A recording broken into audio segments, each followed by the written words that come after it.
Welcome to the NC Spin After Spin. Additional comments from our panelists just available on our website.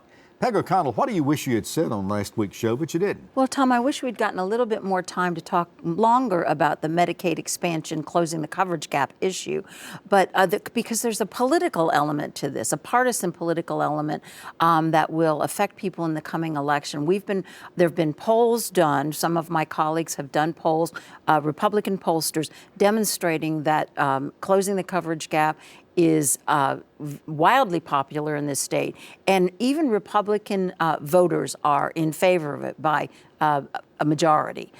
And interestingly enough, too, there have been enough resources to do some in-district polling in key Republican districts, and this will be, in some of these races, the difference between whether that seat becomes a Democrat seat or stays a Republican seat. And there are those who know it. I think one of the things that Representative Lambus says frequently is they can't afford politically not to do this.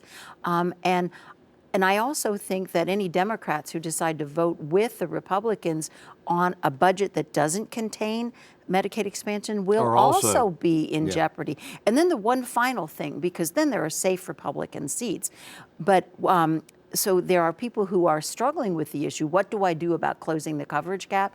And the polls demonstrate in their districts that if they vote for some sort of North Carolina solution, it will not penalize them in the primary elections. So this is a run-on issue.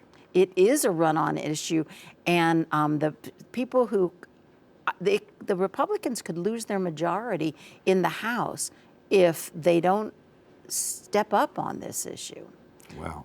This 2020 is going to be an interesting election. It will be interesting. And I think you see a couple of state senators who also know that their Republican seat is in jeopardy. And I think Dan Bishop is one of them. If he doesn't win this election, I think his congressional election, his Senate, United States Senate seat could be at risk. Yeah, you know, we're looking forward to being able to bring our viewers all of the nuances of this 2020 campaign. And interestingly enough, it starts right after Christmas, because we've got a primary coming up March 8th.